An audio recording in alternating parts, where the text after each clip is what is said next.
Sir पर पगड़ी और गले में माला ढाले ये कोई आम पुलिसकर्मी नहीं बल्कि एसपी राजगढ़ हैं। तस्वीरों को देखकर आप सोच रहे होंगे कि ट्रैक्टर पर बैठे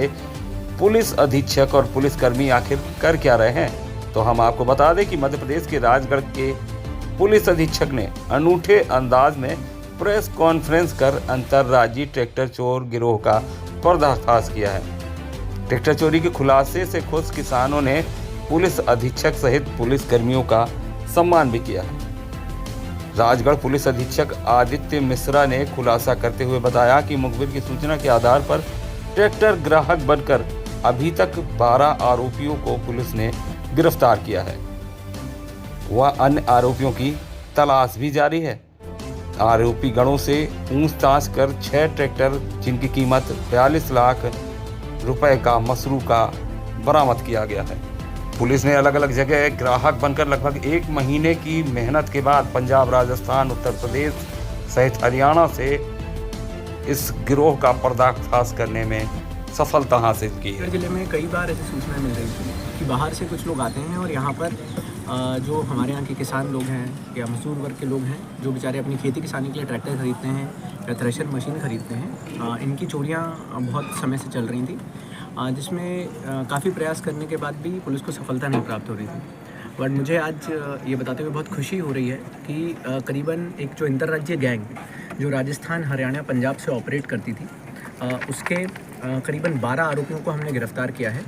और जिनके पास से हमें पिछले 2-3 महीने में जो ये चोरियाँ हुई थी उसके करीबन 6 ट्रैक्टर्स जो हैं 42 लाख रुपए से ज़्यादा का जो मशरूका है वो पुलिस ने आज जब्त किया है। आज ये भी एक चीज़ सामने आई है कि जो फरियादी लोग हैं इन लोगों ने भी इस पूरी प्रक्रिया में पुलिस का सहयोग किया, लगातार पुलिस को मदद करते रहे। कोई सूचना उनको पास प्राप्त हुई तो वो भी हमें दी। तो मुझे लगता है कि ये समन्वय का एक बहुत अच्छा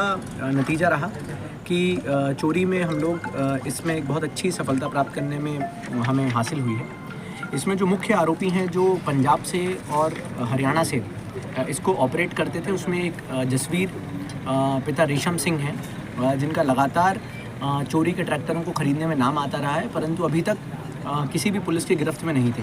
जब हमने इनका रिकॉर्ड भी निकलवाया है तो चोरी के ट्रैक्टर ज़रूर इन्हें खरीदे हैं पर कोई भी पुलिस अभी तक इनको गिरफ्तार नहीं कर पाई थी। तो मुझे लगता है कि ये हमारे लिए एक बड़ी सफलता है कि हम लोग इसको प्राप्त कर पाए हैं। इसमें एक बड़ी चीज़ जो हमारे सामने आई है कि कई जगहों पर RTO ऑफिसेस के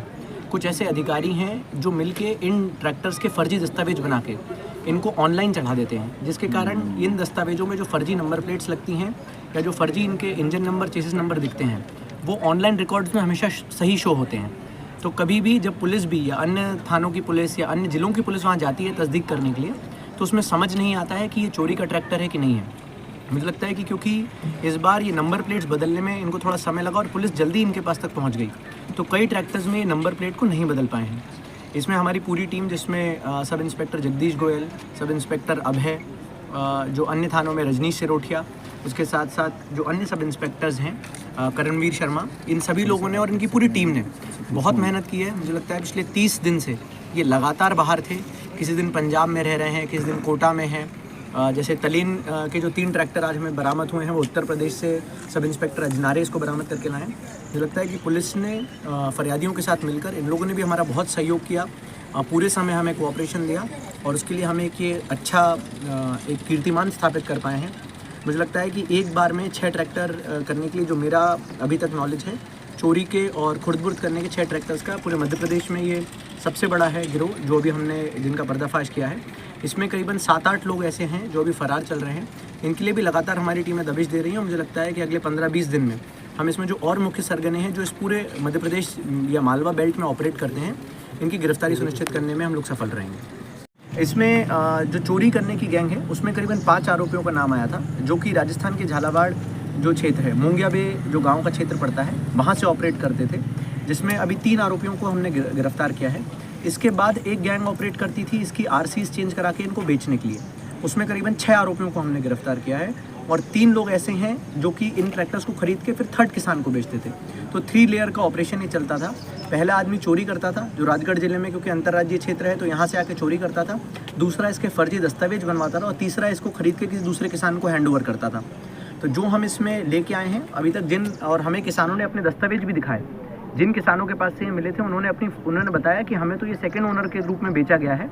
जो आरसी दिखाई, फिर हमने जब उसको सवाई माधोपुर के आरटीओ ऑफिस में चेक कराया तो संभवतः ऐसा प्रतीत हुआ है कि किसी ने बीच में उस आरसी का जो फर्स्ट ओनर से सेकंड ओनर का डॉक्यूमेंट चेंज है वो फॉर्ज किया गया है। तो इसमें फॉर्जरी के डॉक्यूमेंट्स की भी हमने धारा बढ़ाई है। इसी की तरह ये लोग नंबर प्लेट में भी एक अक्षर चेंज करते हैं। अगर आप ध्यान से पढ़ेंगे तो जैसे RJ20F है तो उस F को E बना देंगे और उस E के नाम पे सारा डॉक्यूमेंटेशन निकाल लेंगे। तो सिर्फ एक अक्षर चेंज करके जो है तो उसकी भी धाराओं को इसमें सुसंगत धाराओं को इसमें क्या बोलते दर्ज किया गया है। हमारे पास जो फर्जी हमें आरसीज मिली थी उसमें सवाई माधोपुर करके जो क्षेत्र है राजस्थान में, वहाँ के कुछ आरटी कर्मचारियों की क्या बोलते हैं ऐसा लग रहा है, क्योंकि वहाँ से ज़्यादातर आरसीज इशू हुई हैं। इसी के साथ कोटा के कुछ क्षेत्रों का भी समझ में आ रहा है। मुझे लगता है कि जैसे जैसे और अन्य आरोपी इसमें गिरफ्तार होंगे तो अगर कोई आरटीओ में भी शामिल था, क्योंकि आप ऑनलाइन रिकॉर्ड चेक करेंगे तो आपको ये जो नई आरसी है उसके नाम पे बिल्कुल सही दिखेगा रिकॉर्ड, और आप फिर कभी इसकी तस्दीक नहीं कर पाएंगे कि ये रिकॉर्ड ये एक्चुअली में चोरी का ट्रैक्टर है कि नहीं है। इसमें एक चीज़ और जो हम लोग बताना चाहते हैं, एक जो आती है कि कभी भी जिस ट्रैक्टर का फाइनेंस होता है उस ट्रैक्टरों की ये लोग जानकारी या तो फाइनेंस वालों के साथ मिलके या कहीं उससे जानकारी रखते हैं, क्योंकि उन्हें पता रहता है कि उसमें डाउन पेमेंट कम राशि का किया गया है और जो बाकी अमाउंट है वो लोन का है।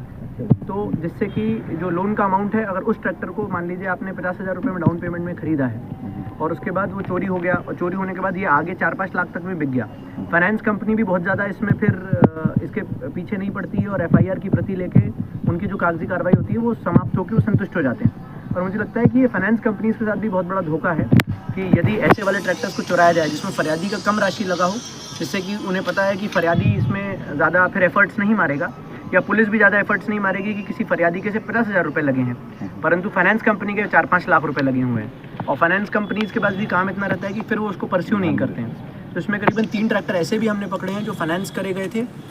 या फिर उनको किसी कंपनी में लगाने के नाम पर धोखाधड़ी करके उनको लिया गया था और उसके बाद उनको उत्तर प्रदेश में मेरठ जो जगह है वहाँ पर बेचे गए थे। तो उसमें हमें उत्तर प्रदेश पुलिस, पंजाब पुलिस के द्वारा भी कई बार सहयोग मिला है और उनके लिए भी हम लोग बहुत बहुत धन्यवाद करते हैं। सर, ये प्रकरणों मिला के कुल अभी 12 आरोपी हैं जो गिरफ्तार हैं और मुझे उम्मीद है कि करीबन 8-9 आरोपी और हैं जो हमारे प्रकरणों में आरोपी हमने जिनको बना लिया है,